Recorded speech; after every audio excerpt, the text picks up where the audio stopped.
രാത്രി ഏകദേശം 8 മണിയോടുകൂടി സേലത്ത് നിന്നും ചെന്നൈ എഗ്മോറിലേക്കുള്ള എക്സ്പ്രസ് ട്രെയിൻ പ്ലാറ്റ്ഫോമിൽ കിടക്കുകയായിരുന്നു. പോലീസ് ഉദ്യോഗസ്ഥർ ചേർന്ന് പാഴ്സൽ വാഗണിലേക്ക് തടികൊണ്ടുള്ള കുറെ പെട്ടികൾ നിറയ്ക്കുകയാണ്. പെട്ടികൾ നിറച്ചു കഴിഞ്ഞതോടുകൂടി സീൽ ചെയ്ത് വാഗൺ മുഴുവൻ ക്ലോസ് ചെയ്യുകയും ചെയ്തു. പല സ്റ്റേഷനുകളിലും ട്രെയിൻ നിർത്തേണ്ട ആവശ്യകത ഉള്ളതുകൊണ്ട് തന്നെ സീൽ ചെയ്ത വാഗണുകളെ അനുഗമിക്കുന്ന പോലീസ് ഉദ്യോഗസ്ഥർ ഓരോ സ്റ്റേഷനിലെത്തുമ്പോഴും ഇറങ്ങി വാഗൺ പരിശോധിക്കുന്നത് അനിവാര്യമായിരുന്നു. രാത്രി ഏകദേശം 12:30 മണിയോടുകൂടി ട്രെയിൻ വിരുദ്വാജൽ സ്റ്റേഷനിലെത്തിയ സമയത്ത് 1 മണിക്കൂറോളമാണ് അവിടെ ട്രെയിൻ പിടിച്ചിട്ടതിന് കാരണം ഇതുവരെ വാഹനം ഓടി വന്നത് ഡീസൽ എഞ്ചിനിലായിരുന്നു. ഇനി അത് ഇലക്ട്രിക് എഞ്ചിനിലേക്ക് മാറ്റുന്നതിന് വേണ്ടിയാണ് ട്രെയിൻ അവിടെ പിടിച്ചിട്ടത്. ആ സ്റ്റേഷനിലെത്തിയപ്പോഴും പോലീസ് സംഘം പതിവ് പോലെ തന്നെ സീൽ ചെയ്ത വാഗൺ പരിശോധിച്ചു. പിന്നീട് യാത്ര തുടർന്ന് വെളുപ്പിന് ഏകദേശം 3:45 മണിയോടുകൂടി ചെന്നൈ സ്റ്റേഷനിലെത്തി. സീൽ ചെയ്ത വാഗൺ പോലീസ് സംഘത്തിന്റെ അകമ്പടിയോടുകൂടി ചെന്നൈയിലേക്ക് കൊണ്ടുപോകുന്നതിന് ഒരു കാരണമുണ്ടായിരുന്നു. ആ വാഗണിനുള്ളിൽ ഇന്ത്യൻ ഓവർസീസ് ബാങ്കിന്റെ സേലം ശാഖയിൽ കളക്ട് ചെയ്തിട്ടുള്ള 342 കോടി രൂപയായിരുന്നു ഉണ്ടായിരുന്നത്. പഴക്കമുള്ള നോട്ടുകളായതുകൊണ്ട് തന്നെ റിസർവ് ബാങ്കിന് കൈമാറുന്നതിന് വേണ്ടി കൂടിയായിരുന്നു ചെന്നൈയിലേക്ക് അവ കൊണ്ടുവന്നത്. 3:55 ചെന്നൈ സ്റ്റേഷനിലെത്തിയ ട്രെയിനിൽ നിന്നും നോട്ടുകെട്ടുകൾ അടങ്ങിയ വാഗൺ വേർപെടുത്തി പ്രത്യേക യാർഡിലേക്ക് മാറ്റി. വാഗൺ ഏറ്റുവാങ്ങുന്നതിനായി 11 മണിയോടുകൂടി റിസർവ് ബാങ്കിന്റെ ഉദ്യോഗസ്ഥർ ചെന്നൈ സ്റ്റേഷനിലേക്ക് എത്തി. RBI ഉദ്യോഗസ്ഥരുടെ സാന്നിധ്യത്തിൽ തന്നെ റെയിൽവേ പോലീസ് വാഗണിൽ ഒട്ടിച്ചിട്ടുണ്ടായിരുന്ന സീലുകൾ അഴിച്ചു മാറ്റുകയും വാഗൺ തുറക്കുകയും ചെയ്തു. 226ാമത്തെ പെട്ടിയിൽ തുടങ്ങി 1ാമത്തെ പെട്ടിയിൽ വരെ വരത്തക്ക രീതിയിലാണ് പണം അടുക്കിയിട്ടുണ്ടായിരുന്നത്. പെട്ടികൾ ഓരോന്നായി എണ്ണി പുറത്തേക്കെടുക്കുന്ന സമയത്ത് 14ാമത്തെ പെട്ടി എത്തിയപ്പോഴായിരുന്നു നടുക്കുന്ന ഒരു കാഴ്ച ഉദ്യോഗസ്ഥർ കാണുന്നത്. 14ാമത്തെ പെട്ടി തുറന്നു കിടക്കുകയാണ്.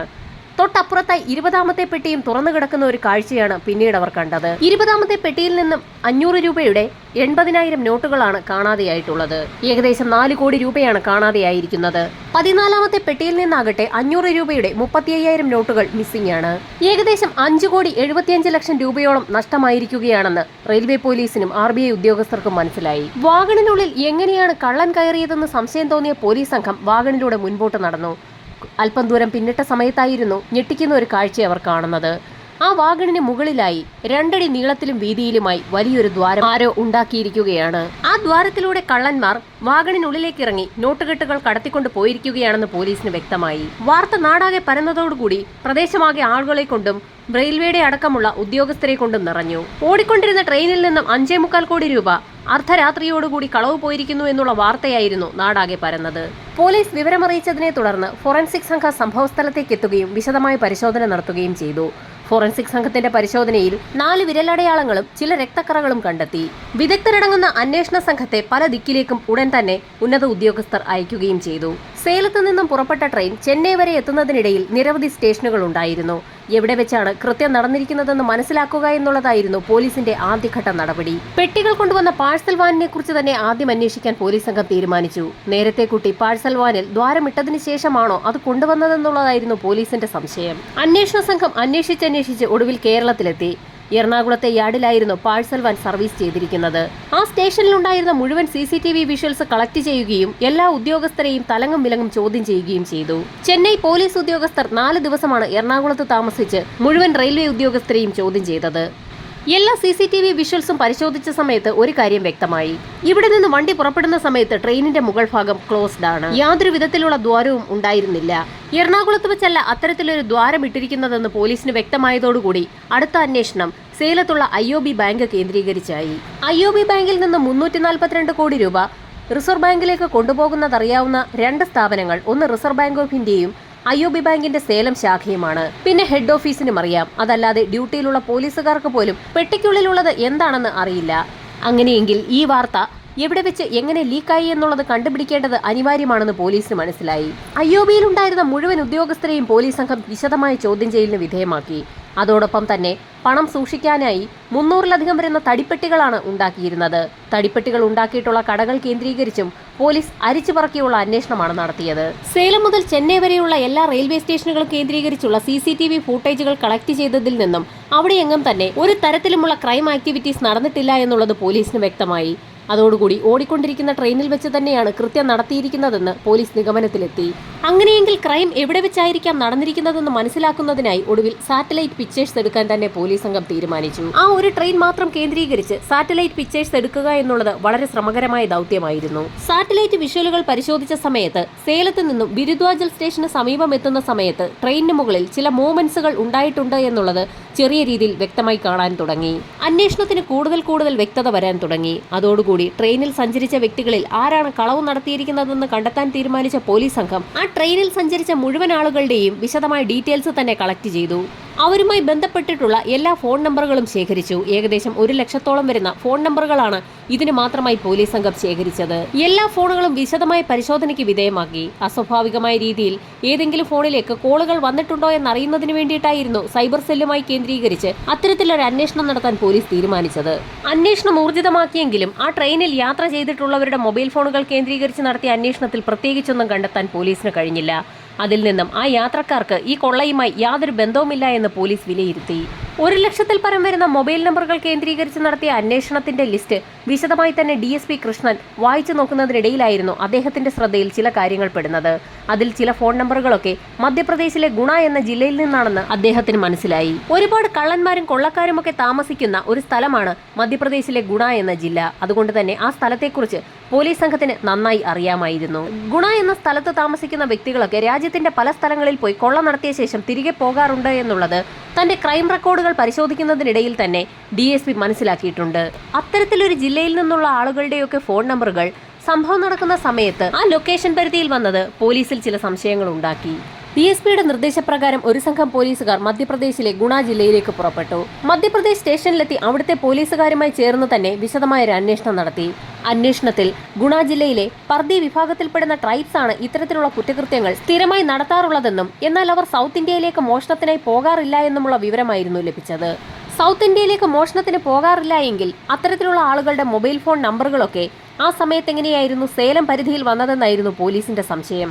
കൊടും കുറ്റവാളികളായതുകൊണ്ട് തന്നെ ആ മൊബൈൽ ഫോണുകൾ കേന്ദ്രീകരിച്ച് പിന്നീട് അന്വേഷണം നടത്തിയെങ്കിൽ പോലും ഒരു വിവരവും പോലീസിന് ലഭിച്ചില്ല. ആ സാഹചര്യത്തിൽ മധ്യപ്രദേശിലെ അന്വേഷണം അവസാനിപ്പിച്ച് പോലീസ് സംഘം തിരികെ ചെന്നൈയിലേക്ക് പുറപ്പെട്ടു. പോലീസ് അന്വേഷണം പുരോഗമിച്ചെങ്കിലും പ്രത്യേകിച്ച് വിവരങ്ങളൊന്നും ലഭിച്ചില്ല. അങ്ങനെ ഏതാനും നാളുകൾക്ക് ശേഷം സമാന രീതിയിൽ ഒരു കുറ്റകൃത്യവുമായി ബന്ധപ്പെട്ട് 2 ആളുകളെ പോലീസ് സംഘം കസ്റ്റഡിയിലെടുത്തു. അവരെ ചോദ്യം ചെയ്യുന്നതിനിടയിലായിരുന്നു DSP കൃഷ്ണന്റെ ശ്രദ്ധയിൽ ഒരു കാര്യം പെടുന്നത്. ആ 2 വ്യക്തികളുടെയും പേരുകൾ അവസാനിക്കുന്നത് പർദി എന്ന വാക്കോടുകൂടിയാണ്.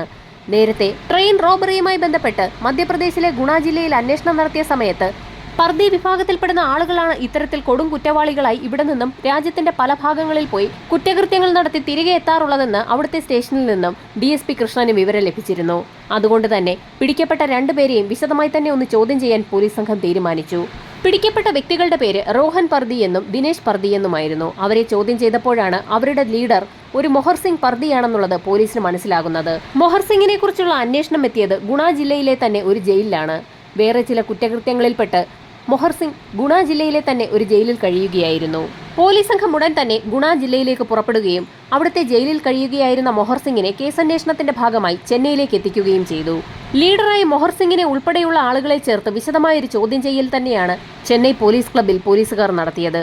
ചോദ്യം ചെയ്യലിൽ ഞെട്ടിക്കുന്ന ഒരു കഥ തന്നെയാണ് മൊഹർ സിംഗും കൂട്ടരും പോലീസിനോട് പറഞ്ഞത്. കുറ്റകൃത്യം നടത്താൻ തീരുമാനിക്കുന്ന സ്ഥലത്ത് ഏകദേശം 1 മാസം മുൻപ് തന്നെ ഇവരെത്താറുണ്ട്. പച്ചക്കറി കച്ചവടക്കാരുടെയും സാധനങ്ങൾ വിൽക്കുന്നവരുടെയും ഒക്കെ വേഷത്തിലാണ് ആളുകൾക്കിടയിൽ ഇവർ കറങ്ങി നടക്കാറുള്ളത്. രാത്രികാലങ്ങളിൽ റെയിൽവേ ലൈനിന്റെ വശങ്ങളിലോ ഏതെങ്കിലും പാലത്തിനടിയിലോ റോഡിന്റെ വശങ്ങളിലോ ടെന്റ് കെട്ടിയാണ് ഇവരുടെ താമസം. അവിടെ താമസിക്കുന്ന 1 മാസം കൊണ്ട് കൊള്ളയടിക്കേണ്ട സ്ഥലത്തെപ്പറ്റിയും കൊള്ളയടിക്കേണ്ട രീതികളെപ്പറ്റിയുമൊക്കെ അവർ വിശദമായി തന്നെ പ്ലാൻ ചെയ്യും. വൻതോതിൽ ഇന്ത്യ ഒട്ടാകെ ഓടി നടന്ന് കൊള്ള നടത്തി പോകുന്ന ഈ സംഘത്തിന് സംരക്ഷണം ഒരുക്കുന്നത് അവരുടെ ഗ്രാമം തന്നെയാണ്. ഡൽഹി, ഹരിയാന, പഞ്ചാബ്, ഉത്തർപ്രദേശ് എന്നിവിടങ്ങളിലൊക്കെ സ്ഥിരമായി മോഷണം നടത്തി പിടിക്കപ്പെടുമെന്നുള്ള ഒരു ഘട്ടം വന്നപ്പോഴാണ് സൗത്ത് ഇന്ത്യയിൽ മോഷണം നടത്തുന്നതിനായി സംഘം പുറപ്പെട്ടത്. അങ്ങനെ അവർ മോഷണത്തിനായി തിരഞ്ഞെടുത്തത് തമിഴ്നാടായിരുന്നു. തമിഴ്നാട്ടിലൊക്കെ കറങ്ങി നടക്കുന്നതിനിടയിലായിരുന്നു മോഷണ സംഘത്തിൽ ഉൾപ്പെടുന്ന ഒരു പർദിയുടെ ചെവിയിലേക്ക് ഒരു വാർത്ത എത്തുന്നത്. IOB ബാങ്ക് പഴയ നോട്ടുകൾ കളക്ട് ചെയ്ത് റിസർവ് ബാങ്കിന് കൈമാറുന്നു എന്നുള്ള ഒരു വാർത്തയായിരുന്നു അയാൾ ശ്രദ്ധിച്ചത്. അയാൾ ഉടൻ തന്നെ അക്കാര്യം തങ്ങളുടെ ലീഡറായ മൊഹർ സിംഗ് പർദിയെ അറിയിക്കുകയും ചെയ്തു. പിന്നീട് ആ സംഘത്തിന്റെ മുഴുവൻ ശ്രദ്ധയും IOB ബാങ്കിലേക്കായിരുന്നു. കളക്ട് ചെയ്യപ്പെട്ട 342 കോടി രൂപയുടെ പഴയ നോട്ടുകൾ IOB ട്രെയിൻ മാർഗം ചെന്നൈയിലേക്ക് കൊണ്ടുപോകുന്നു എന്ന് മനസ്സിലാക്കിയ സംഘം വിശദമായ ഒരു പ്ലാൻ തന്നെ തയ്യാറാക്കി. മുഴുവൻ തുകയും അടിച്ചുമാറ്റാൻ തീരുമാനിച്ച മൊഹർ സിംഗിന്റെ സംഘം ചെന്നൈ മുതൽ സേലം വരെയുള്ള റൂട്ടിൽ 20 തവണയാണ് യാത്ര ചെയ്തത്. എവിടെ വെച്ച് എങ്ങനെ മോഷണം നടത്താമെന്ന് പ്ലാൻ തയ്യാറാക്കുന്നതിന് വേണ്ടിയായിരുന്നു 20 തവണയിൽ പരം അവർ ട്രെയിൻ മാർഗം ചെന്നൈയിൽ നിന്നും സേലത്തേക്കും തിരികെയും യാത്ര ചെയ്തത്. അങ്ങനെ പല ആവർത്തി യാത്ര ചെയ്തപ്പോഴാണ് നിർണായകമായൊരു വിവരം മൊഹർ സിംഗിനും ടീമിനും മനസ്സിലാകുന്നത്. ട്രെയിൻ യാത്രക്കിടയിൽ ചിന്നസേലത്തിനും വിരുദ്വാചലത്തിനുമിടയിൽ 45 മിനിറ്റോളം ട്രെയിൻ നിർത്താതെ ഓടുന്നുണ്ട്. ഈ സമയത്ത് ഡീസലിലാണ് ട്രെയിൻ ഓടുന്നത്. അതുകൊണ്ട് തന്നെ ട്രെയിനിന്റെ മുകൾ ഭാഗത്ത് കയറിയിരുന്നാൽ യാതൊരു പ്രശ്നവും ഉണ്ടാകില്ല. ട്രെയിൻ ഒരു സ്റ്റേഷനിലും നിർത്താതെ 45 മിനിറ്റോളം ഓടുന്ന ആ സമയത്ത് തന്നെ ട്രെയിനിന്റെ മുകൾ ഭാഗം തുറക്കുകയും ആ ബോഗിക്കുള്ളിൽ കടന്ന് പണം അടിച്ചു മാറ്റുകയും ചെയ്യണമെന്നുള്ളതായിരുന്നു അവരുടെ പ്ലാൻ. അങ്ങനെ IOB ബാങ്കിൽ നിന്നും RBIയിലേക്ക് നോട്ടുകെട്ടുകൾ കൈമാറുന്ന ദിവസമെത്തി. അന്ന് വൈകുന്നേരം നോട്ടുകെട്ടുകൾ അടങ്ങിയ ട്രെയിൻ ചിന്നസേലത്തെത്തിയ സമയത്ത് ഇരുട്ടിന്റെ മറവിൽ പതുങ്ങിയിരുന്ന 5 അംഗ സംഘം അവിടെ നിന്നും ട്രെയിനിന് മുകളിലേക്ക് കയറി. ഈ സമയത്ത് പ്രഗത്ഭരായ പോലീസ് സംഘം പ്ലാറ്റ്ഫോമിൽ ബോഗികൾ ഓരോന്നായി പരിശോധിക്കുന്നുമുണ്ടായിരുന്നു.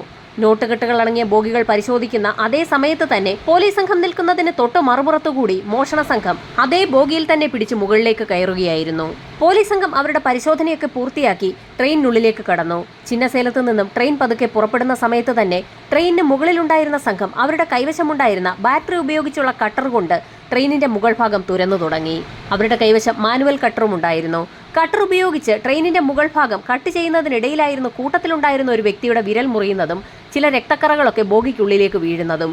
മുകളിലുണ്ടായിരുന്ന 5 പേരിൽ 2 പേർ ബോഗിക്കുള്ളിലേക്ക് ഇറങ്ങുകയും കൂട്ടത്തിലുണ്ടായിരുന്ന ഒരു തടിപ്പെട്ടി പൊളിക്കുകയും പെട്ടിക്കുള്ളിൽ നിന്ന് നോട്ടുകെട്ടുകൾ പൂർണ്ണമായും അയാൾ ഉടുത്തിരുന്ന കൈലി അഴിച്ചതിന് ശേഷം ആ കൈലിക്കുള്ളിലേക്ക് പൊതിഞ്ഞു കെട്ടുകയും ചെയ്തു. അങ്ങനെ നോട്ടുകെട്ടുകൾ അടങ്ങിയ കൈലി മുകളിൽ കാത്തു നിൽക്കുന്ന വ്യക്തികൾക്ക് കൈമാറി. ശേഷം രണ്ടാമത്തെ പെട്ടി പൊളിക്കുകയും ആ പെട്ടിക്കുള്ളിൽ നിന്ന് കിട്ടാവുന്നത്ര നോട്ടുകെട്ടുകൾ ശേഖരിക്കുകയും ചെയ്തു. അപ്പോഴേക്കും ട്രെയിൻ വിരുദ്വാചൽ സ്റ്റേഷന് സമീപം എത്തിയതുകൊണ്ട് തന്നെ ഉദ്യമം പൂർത്തിയാക്കി ബോഗിക്കുള്ളിലേക്ക് ഇറങ്ങിയ ആ 2 പേരും അവരുടെ കൈവശം ശേഷിച്ച നോട്ടുകെട്ടുകളുമായി ട്രെയിനിന് മുകളിലേക്ക് കയറി. വിരുദ്വാചൽ സ്റ്റേഷൻ എത്തുന്നതിന് മുൻപ് തന്നെ വയലൂർ പാലമുണ്ട്. ആ പാലത്തിന് സമീപത്തായി മൊഹർ സിംഗ് പർദി കാത്തു നിൽക്കുകയായിരുന്നു. ട്രെയിൻ പാലത്തിന് സമീപം എത്തിയപ്പോൾ 2 കൈലികളിലായി പൊതിഞ്ഞു കെട്ടിയിരിക്കുന്ന നോട്ടുകെട്ടുകൾ മൊഹർ സിംഗ് പർദിക്ക് നേരെ ആ സംഘം എറിഞ്ഞുകൊടുത്തു. വിരുദ്വാചൽ സ്റ്റേഷൻ എത്തുന്ന സമയത്ത് നല്ല ഇരുട്ടാണ്. സ്റ്റേഷനിൽ ട്രെയിൻ നിർത്തുന്നതിന് തൊട്ടു മുൻപായി തന്നെ ആ സംഘം ബോഗിയുടെ മറുവശത്തുകൂടി ഇറങ്ങി ഓടുകയും ചെയ്തു. അവിടെ നിന്നും 5 അംഗ സംഘം മൊബൈൽ ഫോൺ സ്വിച്ച് ഓഫ് ആക്കുകയും തുടർന്ന് വിവിധ ട്രെയിനുകളിലായി മധ്യപ്രദേശിലേക്ക് തിരിക്കുകയും ചെയ്തു. മധ്യപ്രദേശിലെത്തിയ സംഘം അവിടെ നിന്ന് ഒരു ട്രക്ക് വാടകയ്ക്കെടുത്ത് ആ ട്രക്കിലായിരുന്നു പിന്നീട് ഗുണ ജില്ലയിലേക്ക് പോയത്. ഗുണ ജില്ലയിലെത്തിയ സംഘം ആ നോട്ടുകെട്ടുകൾ അവരുടെ ആവശ്യാനുസരണം ചെലവഴിക്കുകയും ചെയ്തു. പഴകിയ നോട്ടുകെട്ടുകൾ നശിപ്പിച്ചു കളയാനുള്ളതായതുകൊണ്ട് തന്നെ IOB അതിന്റെ നമ്പറുകളൊന്നും തന്നെ രേഖപ്പെടുത്തി വെച്ചിട്ടുമുണ്ടായിരുന്നില്ല. പോലീസ് അന്വേഷണത്തിൽ 1 കോടിയിലധികം രൂപ സംഘം ചെലവഴിച്ചതായി ഇപ്പോൾ കണ്ടെത്തിയിരിക്കുകയാണ്.